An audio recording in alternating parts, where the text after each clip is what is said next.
Welcome to Hope for Survival YouTube. Thanks for tuning in. It's a beautiful day here in East Tennessee, and thought I would get outside and do a video drop for you. It's been about a week, and I've been kind of tied up and busy and unable to get time to put one together, but thanks for tuning in. Welcome to the new Hope for Survival YouTube followers. We appreciate your time, and in today's video I wanted to ask who's paying attention, and what is also happening in and around the United States that is getting minimal to no news coverage. To this point, everything is focused on the upcoming election, and who will officially be the two candidates come November. So there's some interesting things that are taking place that I wanted to share with you and bring to your attention. You know, over the last couple years, we've heard about and read about the number of food processing centers around America that have burnt down to the ground and made unavailable for processing more food. We've heard about the slaughter of millions of chickens, hogs, and now with the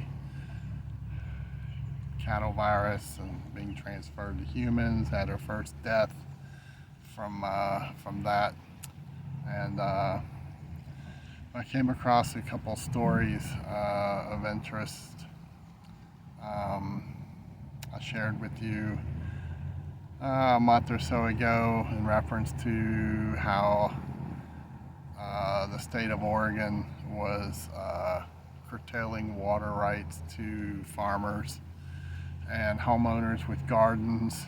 A recent story I came across was up in, of all places, Idaho, where numerous farmers who grow potatoes are losing their access to water rights.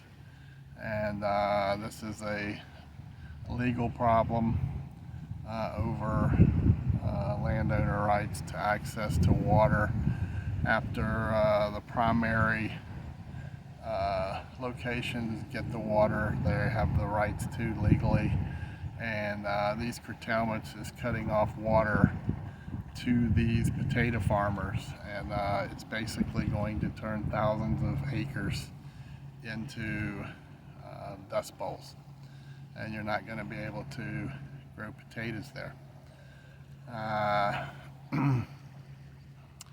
Potatoes are a staple for many around America, and it's going to have a pretty big impact. Also came across an interesting story up in Michigan, and this was regarding a cattle farmer.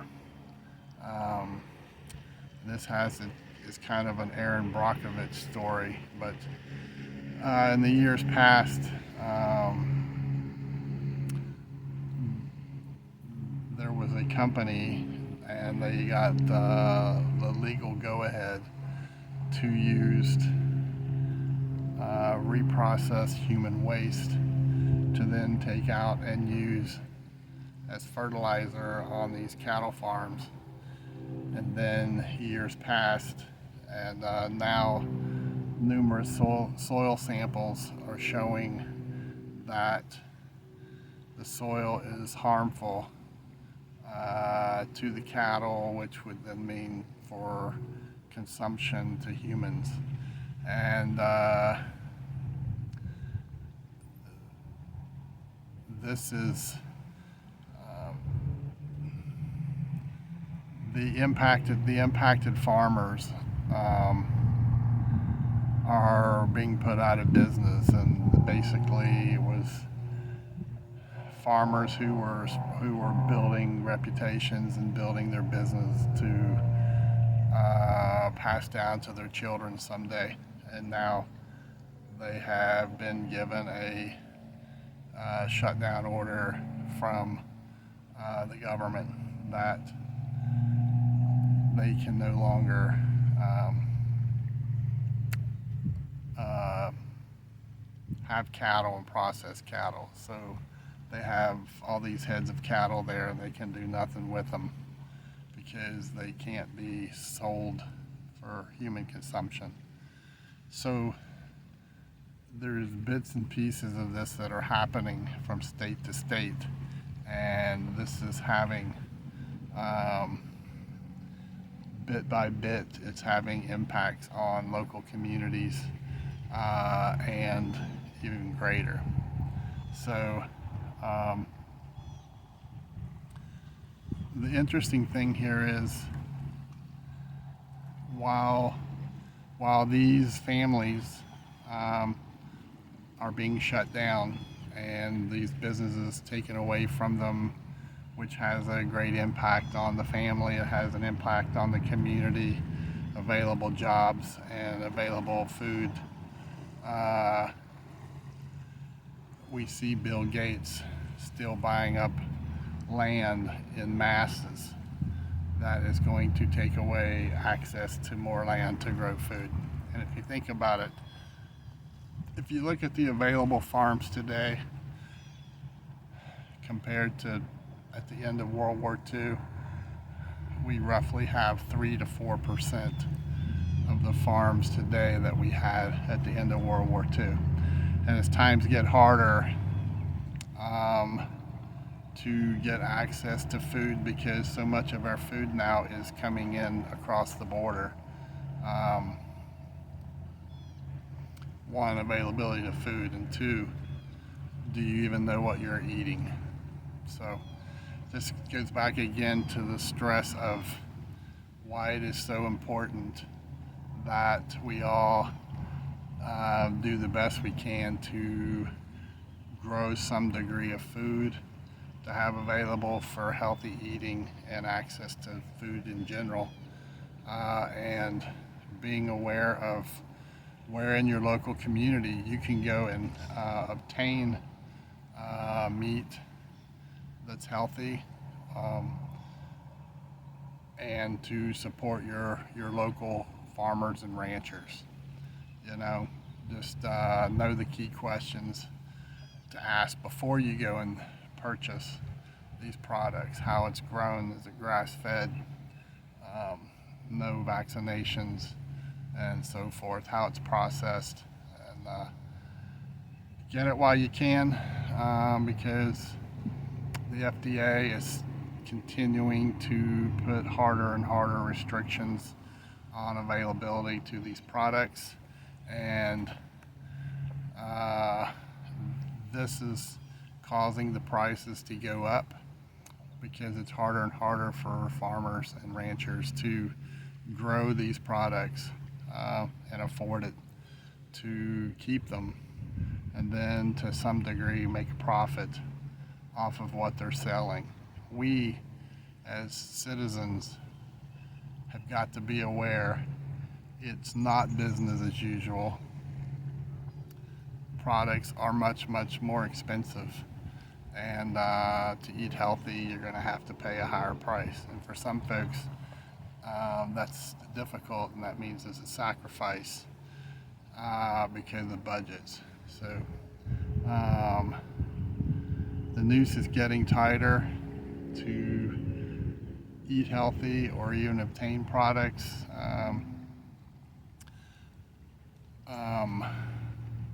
I read some information yesterday regarding Walmart, and that Walmart is closing more stores. They're saying because of crime, it could be the areas where their stores are at and crime in the areas, but also the availability of products to put in their stores that are being imported from one particular country that starts with a C, ends with an A. So keep these things in mind. Stock up on essentials that you have to have. One story that's getting minimal to no attention. I shared with you in the last couple podcasts the increased number of military flights up and down the East Coast. The number compared to average had quadrupled or more from New York to the tip of Florida, Key West. And there was no news in reporting why. We are in the summer months, and the Guard and Reserve are doing training right now, but this is a bit different because it's the type of resources the military is using to patrol. Intelligence balloons, intelligence fixed-wing aircraft that collects information off of cell towers, and your text, phone calls, so on and so forth, emails, encrypted or not. There was a story that came out last week talking about Russia had military vessels moving quickly into the Caribbean and down into the Gulf area. You may remember a few years ago it was reported that Russia had set up a pretty substantial communications facility in Cuba.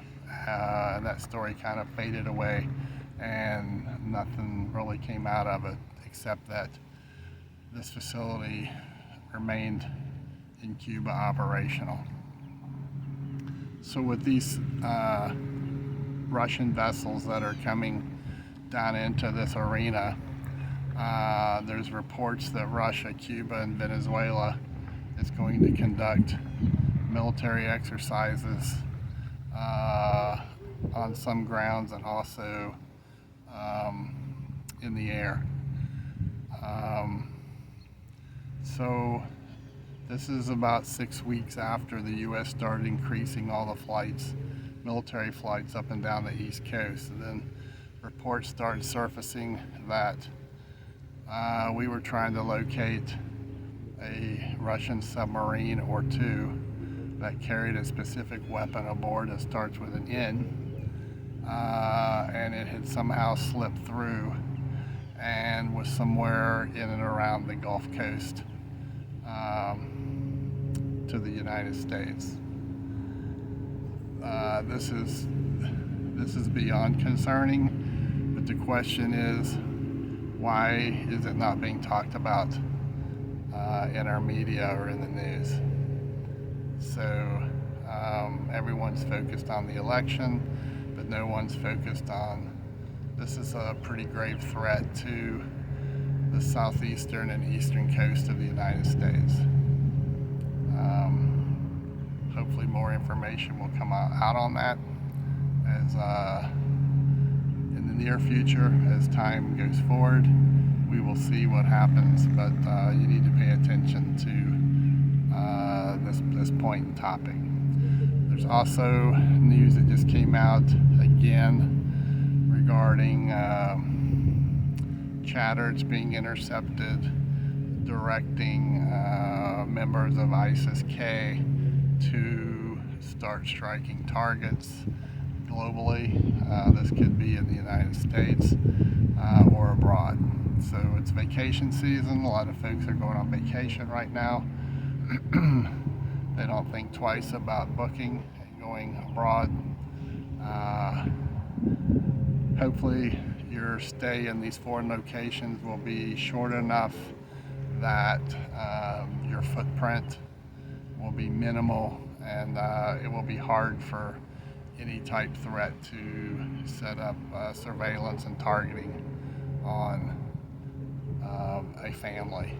However, random attacks can occur, but it's not business as usual. A lot of the big boys are out right now peeing on their shrubs, marking their territory, and it's going to be interesting to see how this plays out, if it's going to escalate, or if NATO attacks Ukraine, if a response possibly could be from Russia off our Gulf Coast directly into the mainland 48. So time will tell.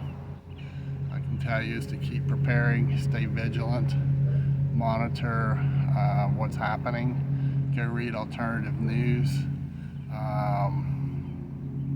I do think come July, when the political party conventions are held, as I said a year, 2 years ago, I don't believe the current front runner for the Democrats will be on the ticket, and I do still believe you're going to somehow, some way, either as a primary candidate or as a VP, you're going to see the name Hillary Clinton resurfacing again. So it should not be a game changer, because what they stand for is what they stand for. The ideology remains the same, and anyone who wants to see the America that we once loved back again, you're going to have to take a stand and a position on it. So anyway, I've rambled on here long enough. It's again a beautiful day here, and just wanted to say, give a shout out to you and drop some info to you. Keep your head on a swivel, stay safe. If you like this video, please hit like, share it with others, and if you haven't subscribed, please subscribe to help us grow. And if you need to contact me, you can reach me at preparedness101@protonmail.com, or you can visit our website at hopeforsurvival.com, and we'll get back in touch with you.